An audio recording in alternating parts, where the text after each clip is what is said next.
this is going to go right for me. No,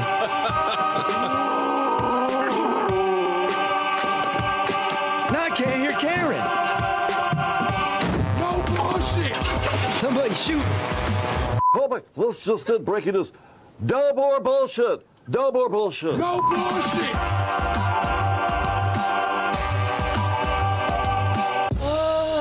Live from the House of Skank in Drew's lower level. It's the No Bullshit News Hour, where everything we tell you comes true. And everything we touch breaks. By the way, everything I touch breaks. Is it yours? Hey, dude, what's your boss's name again? Bernie? Bernie, you said you're going to fix the freaking internet, Bernie. All I get is some creepy dude sitting here staring at me every show, and the internet doesn't work. Well, now you have two creepy dudes staring at you. I keep promising the audience this thing's going to get better. Oh, my God, stop staring at me. Jesus. Yeah, we got a big show where all the stuff come true. The GOP, the State Oversight Committee, found that there's no election fraud. We'll get to that. Biden does a flip-flopperoo on defunding the police. We'll get to that. It is the 7-year anniversary of the shooting of Michael Brown in Ferguson, Missouri. On West Florissant Avenue is our very own Detroit. Nope, let's strike that. Yeah. Comedian St. Louis Red. He's in St. Louis, our sister city today. And a very special guest is Pastor Barry Randolph from the Church of the Messiah on the city's east side. Now, you want to talk about police, you want to talk about equity, you want to talk about personal responsibility. This guy lives the life. I've been making a film for a couple years, and he's in it. Really? Yeah, we know. This is the real dude. And as always, the beautiful, the elegant, and the smartest woman in journalism, Karen Dumas. Hi, Karen. Thank you. I'll take that. I'm good. Now, if you could fix the freaking internet in here. Can't do that. No, it's a big one. Let's talk about it. Let's talk about the crime. We are the only news organization, Karen, that's even been doing this for the last couple of years, telling the truth, right, Pastor Barry? Pastor Barry knows the truth. Let's get to it. And by the way, surprise, surprise, Detroit, the most segregated city in America. Yep. And why is that? It's a lot of reasons. There's a lot of historical reasons, and there's a lot of reasons about our governance. Basically, people wanting to get the hell out. Who's left? People that love it, of course, and people who can't get out. Yep. Okay. People either stayed or they were stuck. And Right. those are the people that are left. And Loincloth Larry. Loincloth Larry's left. I'll explain in a minute. What is that buzzing in my ear? Can you hear that? What's that? That was Zoom. Someone on Zoom rattling around. Zoom. All right, as always, ladies and gentlemen, the No Bullshit News Hour is brought to you by American Coney Island, Detroit's oldest family-run restaurant and birthplace of the famous Detroit Coney dog. Chili, mustard, and Vidalia onions. Downtown at the corner of Lafayette and Michigan Avenue. Can't miss it. It's the red, white, and blue building that I painted.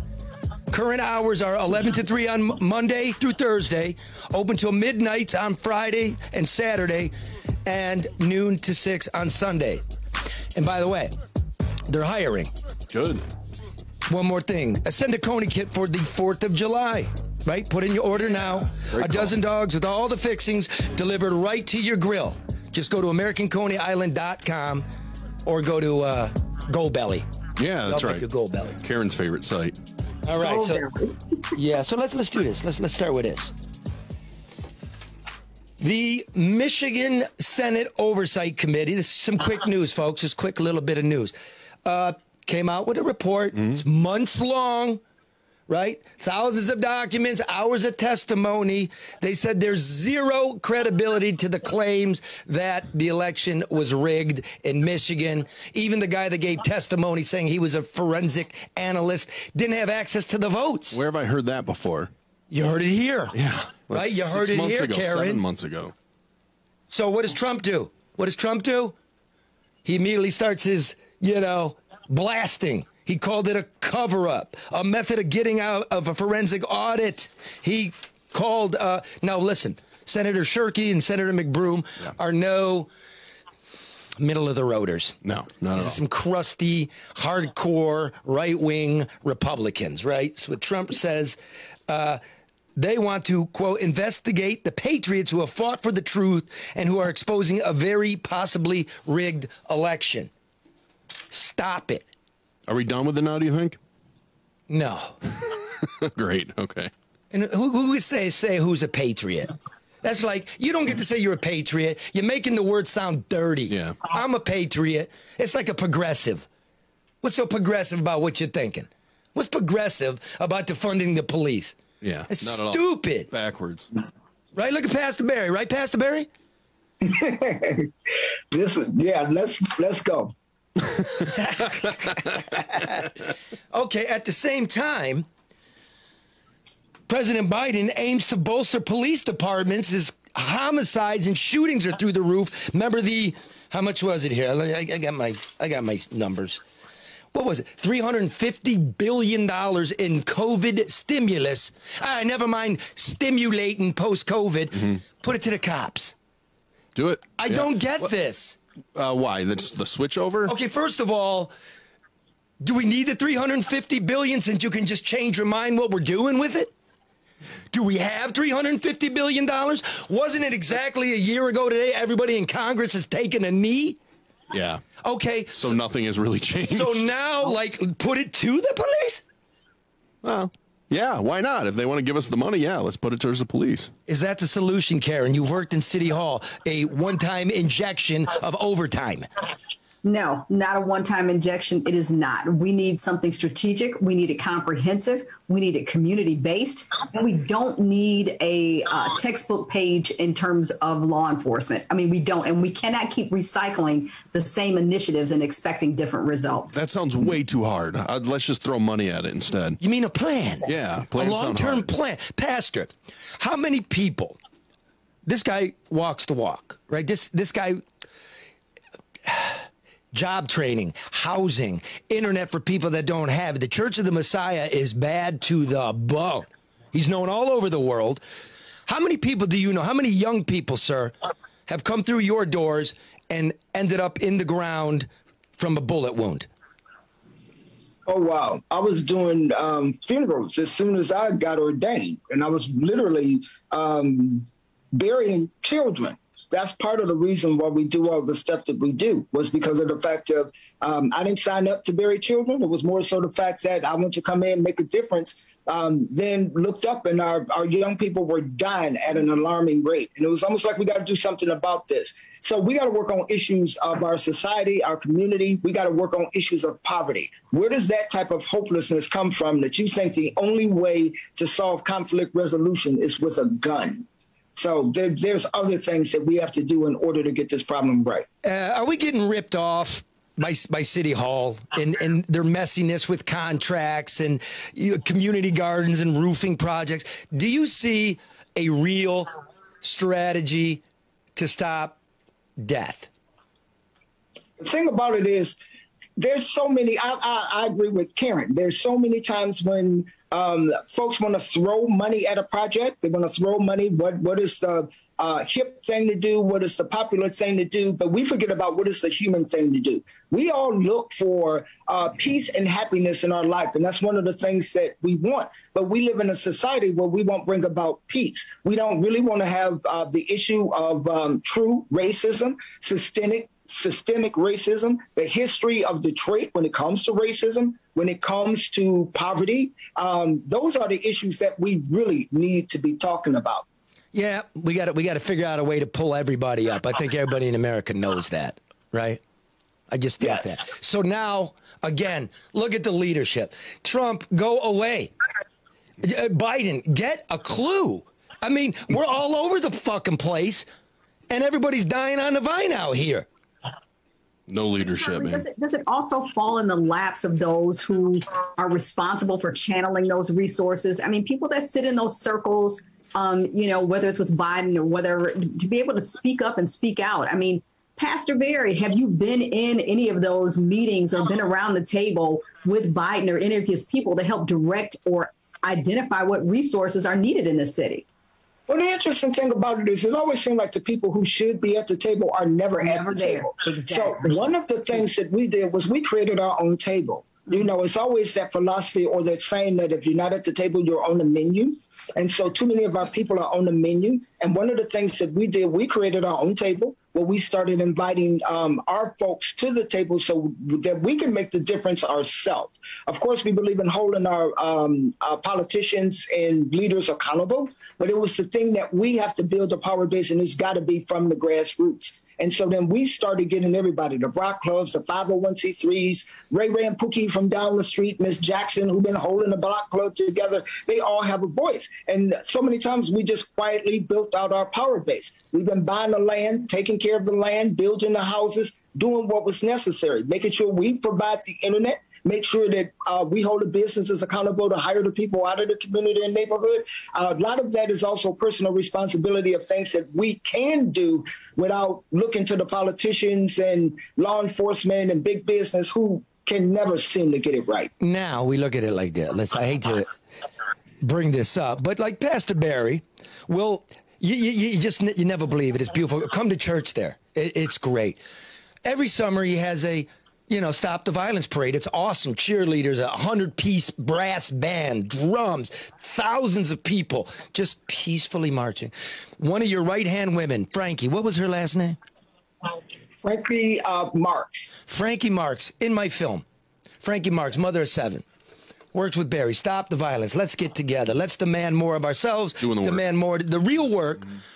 About 3 weeks later, after the parade in 19, she's out at the park. They're having a barbecue, a family celebration. A couple of assholes getting the beef over a pair of Jordan sneakers. Starts shooting. She lays over one of her children to protect the child, and she gets hit, and she's dead. Right, Barry? Yes. Did they ever catch her killer? Not that I'm aware of to this day. Boom. So there is so much to this. There's so much about equity. There's about the internet that Duggan helped steal from the kids. We'll get to that. But there's got to be some price to pay when you're popping off a weapon and you're killing people. It's basic. So, because if you don't, it keeps happening. Yeah, who knows what the guy's done since? Yeah. We all know it. Plenty of examples of that this week. But it goes back to what Pastor Barry said, too. You have a generation of people who are hopeless and who feel as though they have nothing to lose, so they don't care. That's part of what has to either be introduced or restored. So they don't care about the penalty. They don't care about dying. They don't care about the fallout of their actions in their lives or the lives of the person on the other side of the gun. They just don't care. Here's the latest, Pastor. Tell me what you think of this. Hey, folks out there, share. Don't believe the hype. You're now seeing it on your local news. The Operation Restore Order. Right? You seeing this, Pastor? You seeing it, Karen? Mark? No. Okay, what they're doing is they're taking a page of what Chief Craig did in 2014, which is flood the zone, a whole neighborhood, 200 cops, start shaking it down. Let me put this in perspective. Remember last year? They stop and frisk? Yeah. Stop doing it? Big deal. Right? Stop Doesn't work. pulling people over. Now they're doing it to the whole communities, whole blocks. And I'll guarantee you, it doesn't work. Is that just to make it look like they're doing something? Yes. But again, they're trying That's to the do... theater of crime fighting. It is. Here's what they got. How about just putting more police out there? Here's what they got. When they, all these dozens and dozens of cops, all the armament, everything, 20 felony arrests, 8 misdemeanor arrests, 410 ordinance violations, 11 firearms confiscated, 20 vehicles impounded, 3 search warrants executed, 314 people questioned, and a variety of drugs, 40 grams or less. So, wow, what we get? Because guess what happened later that night? Shootings. Always. There got to be a strategy, and there's got to be funding. How many times we got to say it? Yes. Karen, I thought you had a really interesting point about these people not caring. Pastor Barry, how do you make young people care about the consequences of their actions? Well, for the most part, I believe that most young people are good, that they are good. They're born into a society that is not right. I mean, we created a society to where you can buy a gun anywhere. We created a society where 40%, like 40% of the people in Detroit live in poverty. They didn't create that. They didn't create the drug epidemic that's in this world. Those are things that they're inherited. They've inherited this, and they want to make a way in the world. And you hear about if you go out, you get a job, you go to school, you do the right thing, you know, all of these wonderful things are going to happen. But when you go into a subpar school, when you're in a neighborhood where there is no economy, where there is no supermarket, you stop and you look and you become hopeless relatively quickly. So one of the things that we have to do is we have to make sure that they're provided the opportunity to be able to soar. So one of the things that we did at the church that we still do, we make sure they have those opportunities. So we created a business incubation center. So if they don't know how to start a business, they can come do that. We created a employment office where even if you're a convicted felon, we will work with you in order to help find you a job. Our marching band that Frankie was in, the mother of 7, who actually helped with our marching band and our drill team and the cheer team, she was part of that marching band. Our marching band over the last 8 years helped to get 409 kids in college. It is a literacy program that actually works through music. So we have to work and figure out the different ways of how to be able to help our kids where they are. Why is the church responsible for this? Well, I got tired of burying children, so I had to look at my personal responsibility. What is it that I could do? I was not going to go out and say God is good and live in a neighborhood that was a war zone that looked like Beirut, like somebody dropped a bomb on it, where there was no jobs and no hope, and yet and still we say God is good. That to me is spiritual malpractice. And Detroit has 4,000 churches, so this should be the holiest place on earth. So we got to find ways of being able to work together to be able to figure this out. This is not rocket scientists, and this is people. Every person wants the same thing. All people want to live in a safe community. Every parent wants their child educated. Everybody wants to be able to get a job with living wage. The fact that we can't figure this out is only because we don't want to. There's a large portion of people who just don't want to, who just want to make it difficult. And our children are inheriting this, and they don't want to grow up in this. This is not their fault. They did not create this. Now, of course, if you do something wrong, there's personal responsibility that you have to be able to take. But this is a systemic problem that we literally can solve if we really want to be able to do it. Well, Pastor, and if the church could do this, hold on now. Hey, no, don't go on a ramble now. Go ahead, Karen. No, I just want to inject here because you said 2 things I want people to pay attention to. We got 4,000 churches here. We have more churches, more liquor stores, and more nonprofit organizations than we need. But someone, I monitor our social media while we're doing the show, and in part, they have a lengthy message from Kenneth Reed. And he says, Pastor Barry is a great man who truly deserves more recognition for your efforts. He said that I guess they ran into they ran into something with their program. You generously opened up your facility and rescued the program, and many teenagers benefited. I say that to say you are doing what everybody should do, and it should be for the greater good and not for personal gain. That to me is the biggest holdup of us progressing as a community. You know where how when we got Jordan, our young good dude. We all helped him get a car and everything. He's working, taking care of his younger brothers. I met him at Pastor Barry's church. Pastor Barry find a young guy that's got stuff, who wants to do something and has no direction, and he gets him through. I submit to you, everybody, that on every corner of every street in this entire country, there's a flower waiting to grow. It just needs some human water. That's how we're going to get out of this. Yeah. I agree. Yeah. So let me... Don't be afraid of our young people, Charlie. That's another thing. I was speaking at a library once, and this lady came in, and she spoke before me, and she was clutching her purse, and she was talking about how uncomfortable she was. Like, how we have to stop being afraid of our young people, and we have to stop penalizing them for not knowing what we have not taught them. Like, you look them in the eye and speak to them. If you see them, if they're doing something wrong, hey, you got to reach out to them and say something. Engage. They want to be cared about. They probably don't care because they think that we don't care about them. Right. And all the shit gets stolen, doesn't it? All these politicians and these parties. It's like a fraternity and sorority. Everybody's really cool and got all these great ideas, and then the money evaporates, and the kids got nothing. It's just, isn't that true, Pastor? Isn't it? Yeah, the thing about it is we got to find another way of being able to do this. There's so many things that don't work. There's so many things that don't work, but we keep trying to make these same things that don't work, and that is the definition of insanity. We have to find new ways to be able to do this. But I just want to say, too, that at the human level, there's so many people who are qualified to be able to help. Those people who can bring the help, those are the ones, they don't get the money. They don't get Pastor Barry, have you get what they need. Have you ever had somebody in government or leadership say, I'm going to do this for you and follow through on it? How often does that ever happen?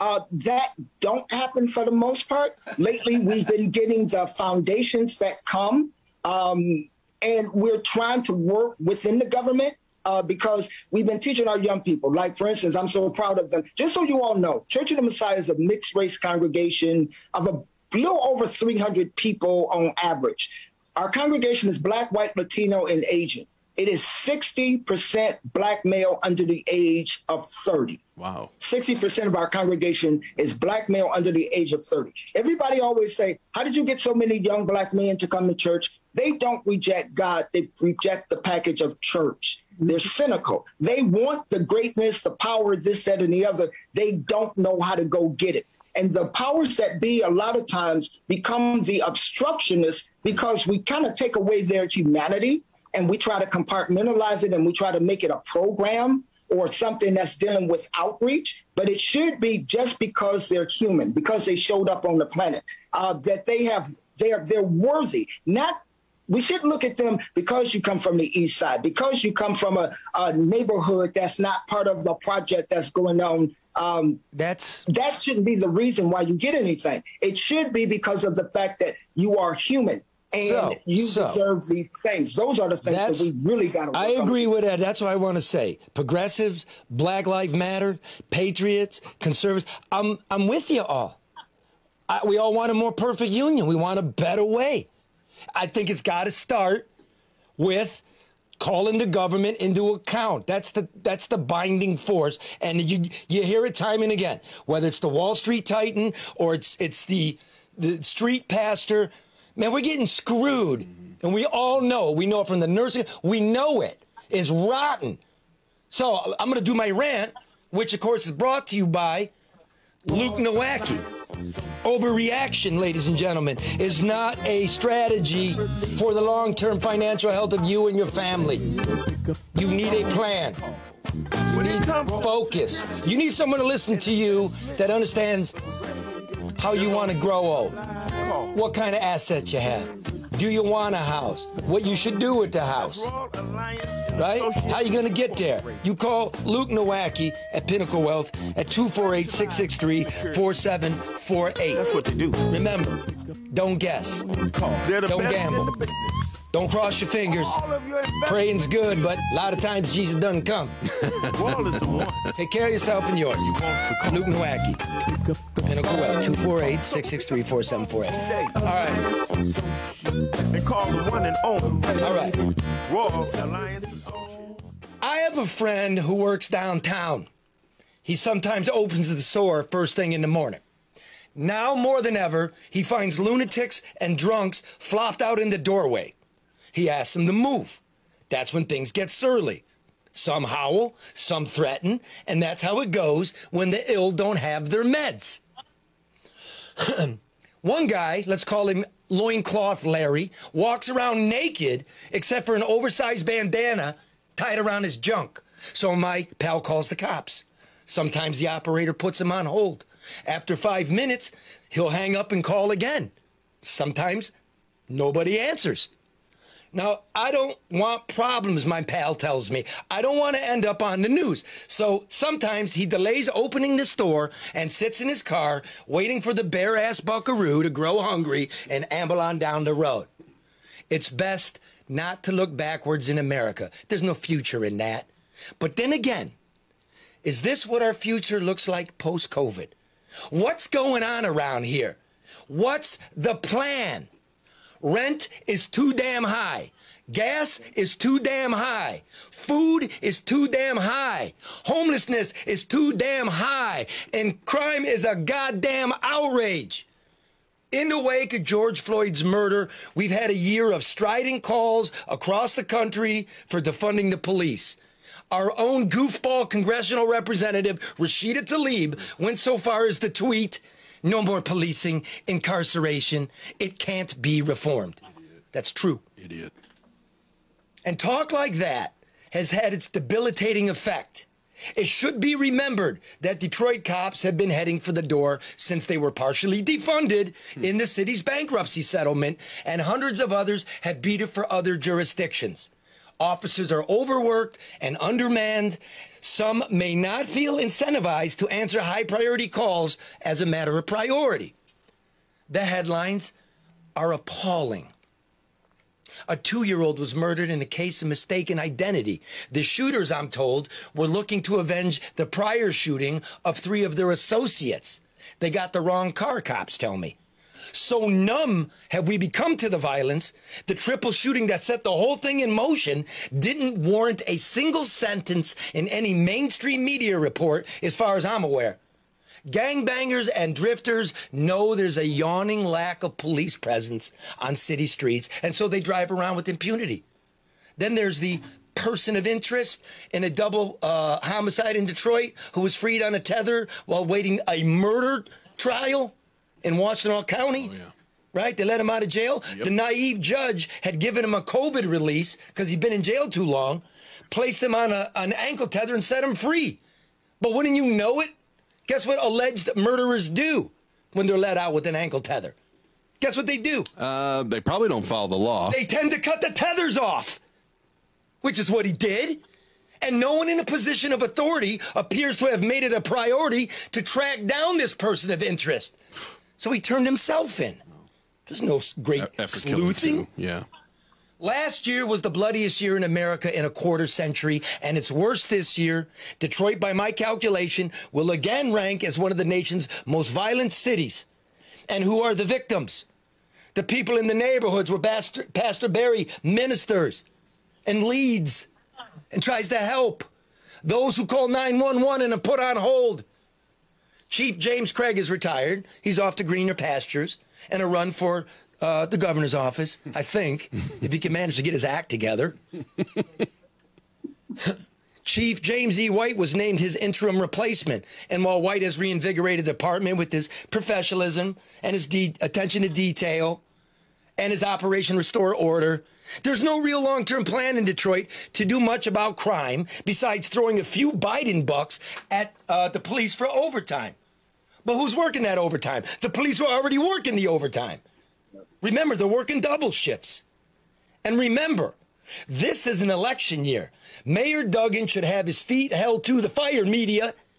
More than 500 children have been shot since he took office in 2014. We're the capital of that, by the way. Unacceptable. All the while, billions of public dollars have gone to sweetheart contracts, developer subsidies, and the mayor's bloated bureaucracy. Beleaguered citizens continue to run for the city limits, and wouldn't you know it, those left behind, according to a new report from Cal Berkeley, go Bears, those left behind now live in America's most segregated neighborhoods. Shame. As for the bedazzled man in the bandana bloomers? Yeah, Larry. The police showed up, what's today, Friday? Yep. Yesterday morning with a mental health worker at their side. Okay. So thank you, Interim Chief White. But by the time the cops arrived, Loincloth Larry had shambled down the boulevard. So I have a feeling he'll be back. let's review. Wow. We need, remember, like when all white people go crazy? See, Yeah. black people shoot each other. They think they got a legitimate reason, like there's a beef. White people get them, just go crazy and just shoot a bunch of people they don't know. Yeah. Right? And it's, At one time, yeah. Yeah, Yeah, I know. That's really- it's the truth. yeah. We talk about, it's not the gun, it's mental. I shouldn't laugh, but it's true. It is man. true. I know. Okay, remember the mental health shit we were talking around last cycle? Yes. The hospital, the mental health. Have they fixed it yet? Well, look at Loincloth Larry. I guess not. So now we got $350 billion. We're supposed to help the mentally ill. We're supposed to defund the police. Now we're going to fund the police. Now what are we doing? Karen, Barry, what are we doing? Is anything changing? No. No. It's not.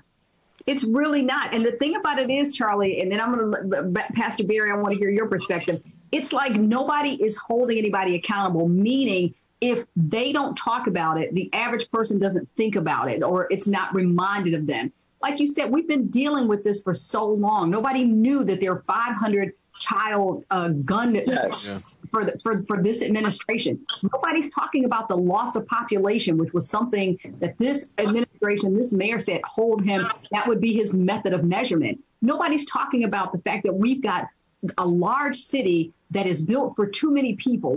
Somebody mentioned in the comments, Dave Bing tried to look at restructuring and downsizing the city, and nobody wanted to do it. We are not functioning in a capacity where we will be productive, and nobody cares. Nobody cares. Hello, Nobody wants Flint. to talk.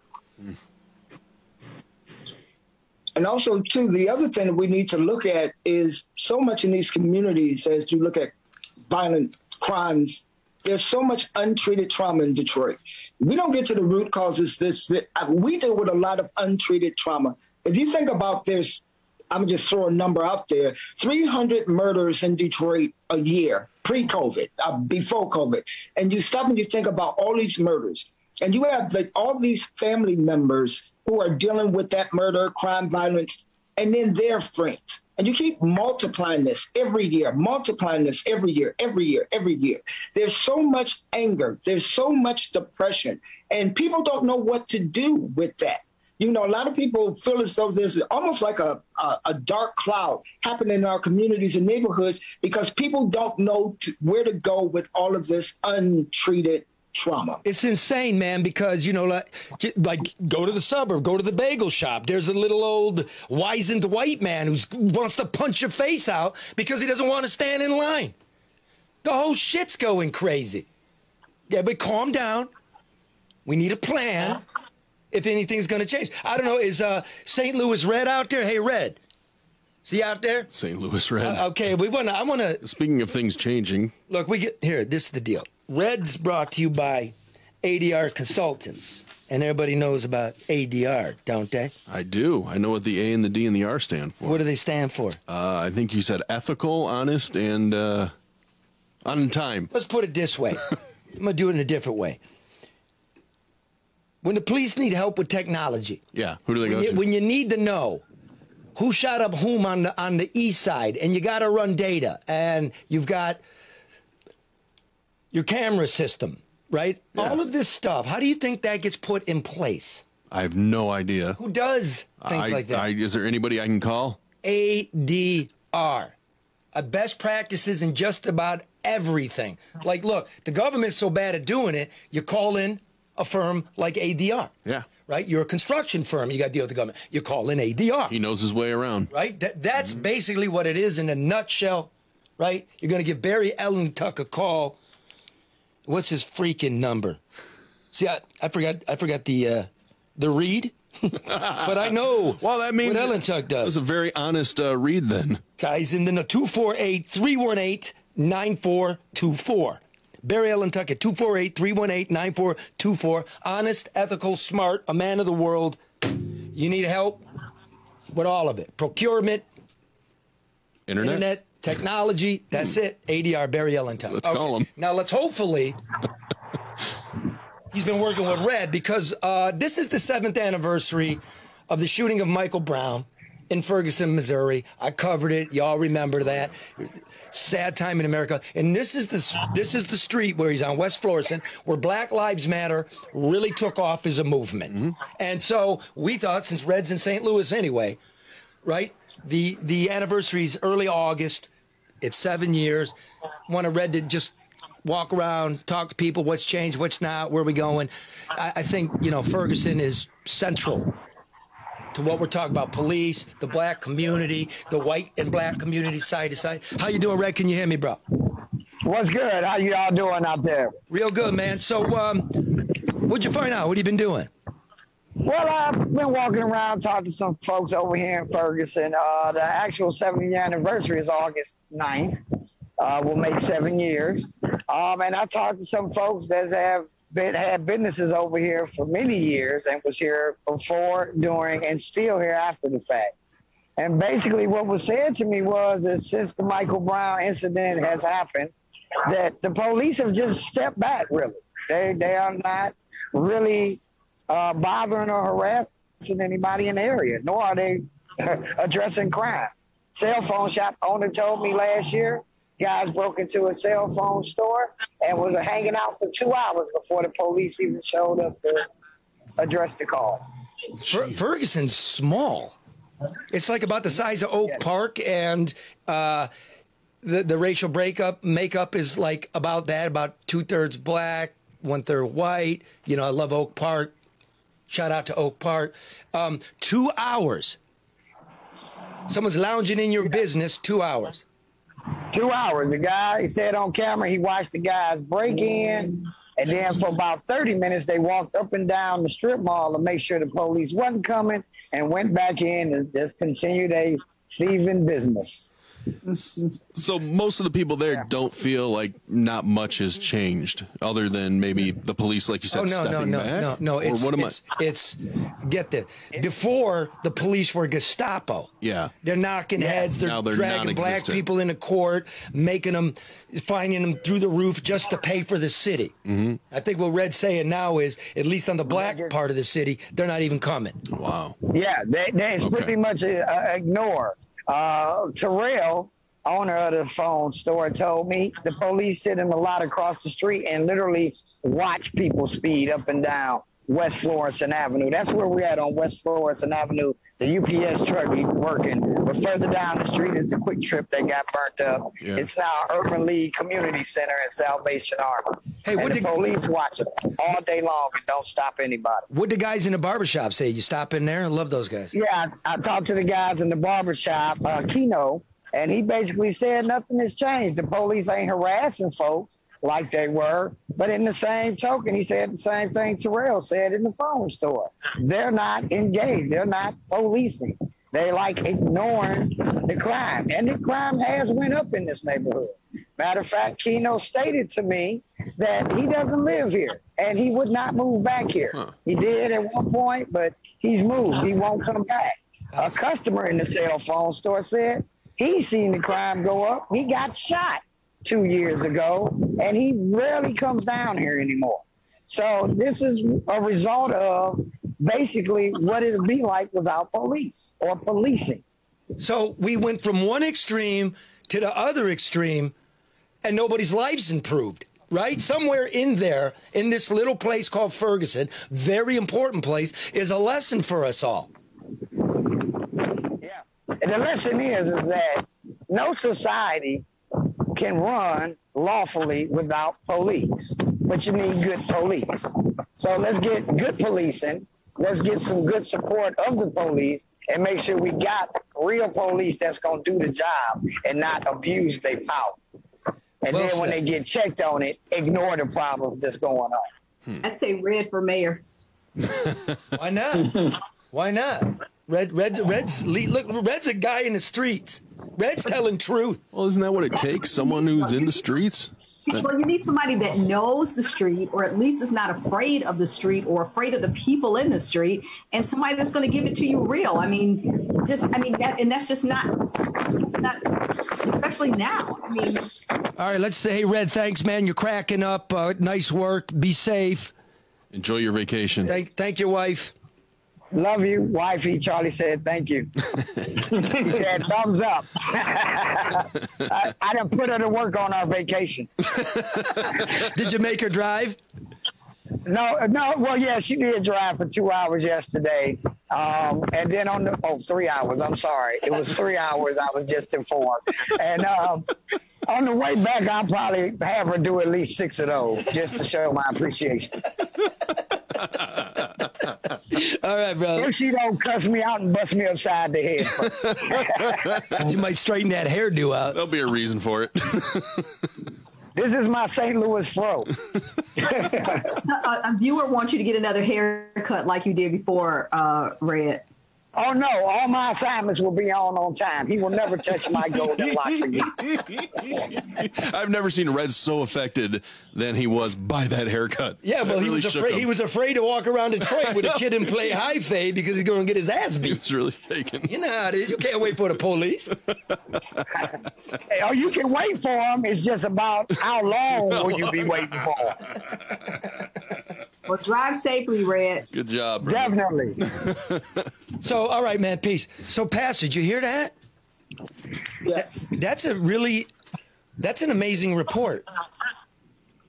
It is. It's a little startling. And one of the things that we just recently did, and it was touch and go, and we don't quite know how this is going to work out.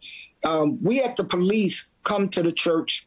They initiated the conversation, and they said, we would like to have a conversation with some of the young black males in particular in the church, and see how that go. Of course, the young people, they don't like the police, have had bad experiences, but it was, some of them got together, had the conversation, and the conversation appeared to have went really, really good. I wasn't there that day, but they're going to have other conversations because it's going to be, how do you balance this out? How do you respect what people say when they get, when they honestly and truly get harassed by police? I've been harassed by police. They didn't know it was Pastor Barry, and I caused some hell after they harassed me. And how do you bring about that balance to whereas there is respect on both sides, where you can hear and you can talk and you can listen?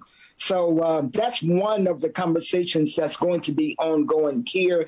And I think we're having another conversation next month. So, this is strange times, very strange times. Look, I keep saying that it's about green. Let's get busy. Like, if we're going to spend all this money, you better figure out an equitable tax system. It can't be on me and Karen and Mark and Red and Barry. Well, Barry doesn't pay taxes. He's a preacher, Oh, the hell I don't. But to tell you the truth, for the church, I don't get paid to be a preacher. I don't take money from the church. This is my call, not my job. But see, that is what a church is supposed to be. And I told somebody yesterday, I'm not a toter, I'm not a quoter. Church has become too commercialized for me. I try to help people one-on-one. But that is what a church is supposed to be. It's not supposed to be to underwrite or fund, the personal preferences of its so-called leader. So my hat's off to you, Pastor Barry. I mean, the pastor is a servant. I serve the community. I'm not. I kind of hate.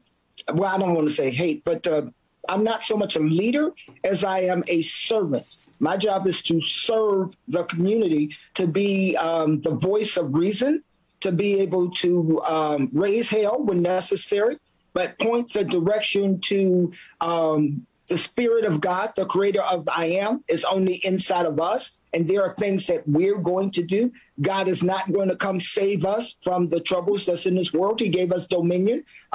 We jacked this up, and it is our responsibility and our job to get it right. And we teach the people here, there's a time when you have to get up off your knees and you got to hustle. I tell you what, too. And we got to make it happen. I tell you what, like his masses are great because they have the mystery of Catholicism. It feels very Catholic, and it has all the beautiful vibes and music of a Baptist church.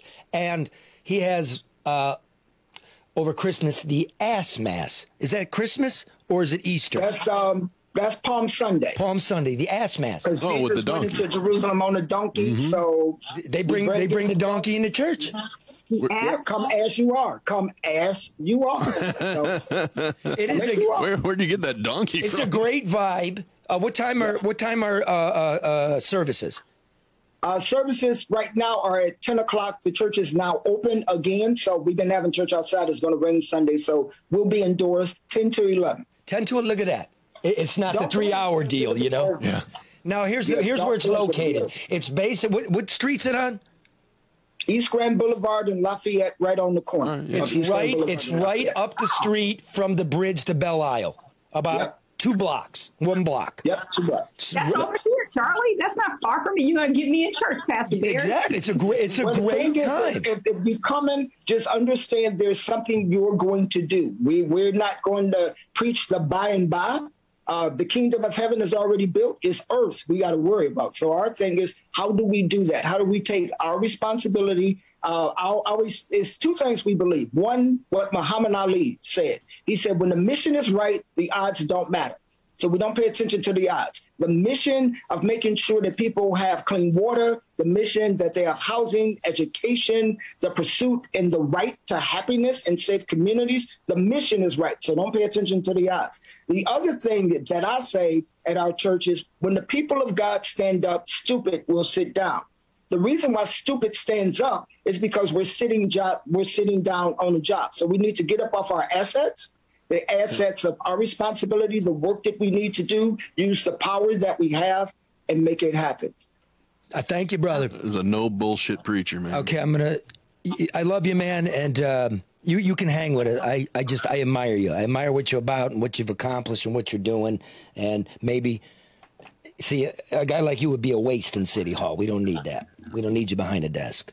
So, listen. So, look, I'm going to give you now a little inside scuttlebutt. Ooh. A little inside political scuttlebutt. Scuttlebutts are fascinating. You're going to want to hear this. Give me the... Which one do you want? This one? Yes. This from the No Bullshit News Hour, brought to you by David Hall Mortgage. Now's the time. Rates are at an all-time low. Refinance that house, right? Get out from under the debt. Skip a couple of payments. Lower your note. DavidHallMortgage.com. 248-308-5000. 248-308-5000.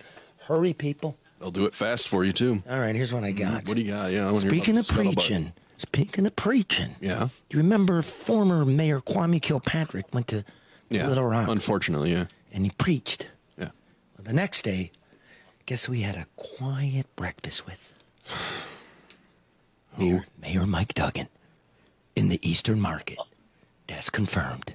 Now, my people, I told you, what's my source? My source are people who wash dishes and cook stuff and, fix stuff and are masons and stuff. The flies on the wall. It's confirmed through the political silo that they didn't meet. The difference is my people say they had some harsh words for each other. Really? I don't know what it was. We can guess a million things. Huh. But it wasn't amicable. I was going to say, I wish I wasn't surprised that they met, but I guess I'm surprised that they would be a little at odds. Karen, what do you make of that?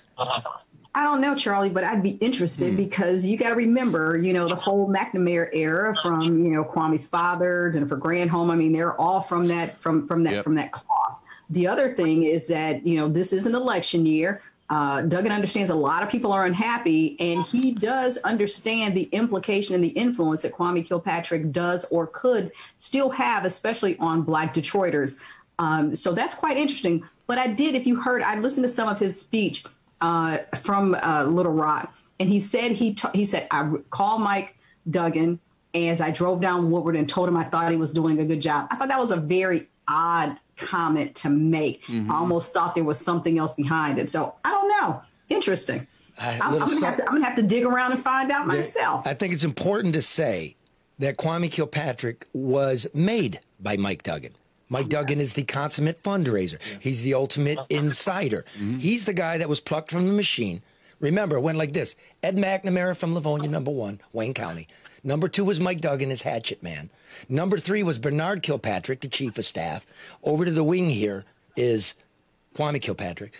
Jennifer Granholm was the corporation counsel. It was a whole little mob. So up until the end, Duggan did raise money for Kilpatrick. He did advise Kilpatrick. They're creatures of the same lagoon. Who has more to gain from the other one right now? I think Duggan has more to gain from Kwame, to be honest with you. So maybe Kwame wanted something. Yeah, that's what I'm wondering. Maybe, maybe not. I mean, maybe it was a matter of, I always say, Mike doesn't know politics. He wrote the book. So, I mean, he would know that now that Kwame is out, he's in the barbershops, he's getting his ministry together. One word from him could make a difference for a lot of people in this city. There are a lot of people that are the few people left that Mike hasn't hired, aren't necessarily happy about how things are in this city. Okay, here's the other part I heard. Now, I put the call on the Kilpatrick's people. I haven't heard anything. But, yeah, he was driving around in a limo and shit. What? Okay, so, the Anthenium, the Greek town. Oh, yeah. I had a bachelor party there. His representatives went in there, tried to get him a free room. They told him to take a fucking walk. They told fucking Kilpatrick take a walk. Really learned his lesson, didn't he? They went where? The Athenaeum? Yeah. Oh, who was that? Saying this old. Well, when you've been away for 8 years, Better than a cell, Karen. What do you want? They don't know all the good new stuff, all around town. Where else can you get a free room? Apparently not there. It's back to limos and suites. Oh, what the fuck is going on, Barry? Jeez. Well, like you said, nothing is changing. I'll tell you what, man. If I'm the mayor, right? Yeah. Of Detroit. Yeah. I'm not meeting in a quiet little restaurant with the mayor of Detroit, who is guilty. Yeah.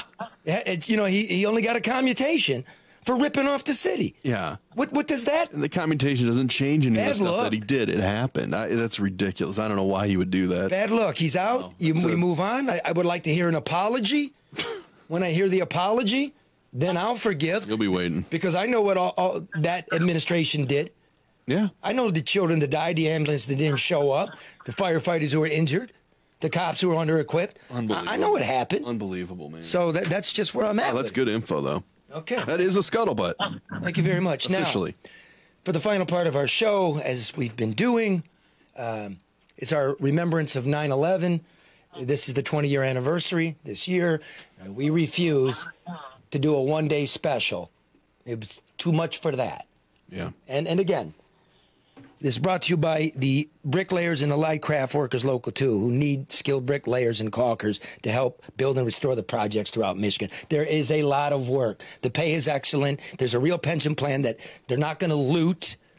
Fully paid health insurance plus a $2,000 signing bonus, right? The demand for skilled trowel trades is at an all-time high. They have apprenticeships and free training opportunities for those looking for a real career. Just go to bricklayers.org and click Join BAC. Right in the middle of the site. Tough job, but a great job. Thanks for sponsoring us. Okay, listen. Remember a couple of weeks ago, I told you about Bernie Heeran in Rockaway. Yeah. And 90 people in the Rockaway Peninsula died. His son died. Yeah. Okay, this is Bernie Part 2. This is 2 months later. The Harbor Lights. The bar. He owns a bar. Yep. Fireman's Bar. Okay? So this is almost 2 months to the day of the last story where I left you, where it was the gloomy eyes. Yes. Bernie Heeran knew something was going to happen. He just knew it, and he'd been saying so for the last few weeks. It's important to say a few things here about Bernie, whose son Charlie died in the World Trade Center massacre. He lost many old friends from the fire department there. He lost many friends from the neighborhood there. The cook at his bar, Harbor Light, lost his brother there. Their brother lived above the bar. 9 weeks after the attack, Bernie was not convinced that dawn had broken on his nightmare. Then, last Monday morning, American Airlines Flight 587 fell out of the sky and crashed kitty-corner to his bar on Newport Avenue near Beach 130th Street in Bell Harbor, Queens. As one side of the block burned, people on the other watched in horror. A retired fireman, Bernie made his place available for the rescuers who were pulling charred bodies from the wreckage. Drinks were on the house, and Bernie had had plenty himself. No one passed judgment on him but to say, Bernie is one of the best damn men ever to have walked the shores of the Rockaway. The bar grew full as the day wore on, as the firefighters were dismissed, and the fire dissipated to smoke, and smoke became dust, and the dust became particles. They drank by candlelight in a lamp lit by a generator, and somehow the beer stayed cold. A haze of cigarette smoke and fuel vapors hung like stiffened laundry. The chief walked in with his white helmet and started barking orders. I thought I told you men wearing bunker gear to get the hell out of this bar, the chief growled. I don't want to see men in uniform drinking. Now clear out. His timing and his tone struck the firemen as extravagant and overdone. And though the men were aflame in adrenaline, they were obedient to the chief, who was a small but intimidating man. All this job is anymore is pulling bodies, said a fireman in bunker gear as he filed out the door. Any more and I'm going to crack up. A small trenchant man, a firefighter who was not in uniform, shouted unpleasant things about the chief's mother. And at this point, Bernie Heeran, the fine man from Rockaway, stepped in the middle. Come on, this is a fireman's bar, he told the chief. Take it easy. Bernie, the chief said, I love you, but stay out of this. Looking into Bernie's tormented eyes, the chief hugged him with his hands and walked out. Life will go on, we'll be okay, Bernie said to the firemen. Now finish your drinks. Never forget.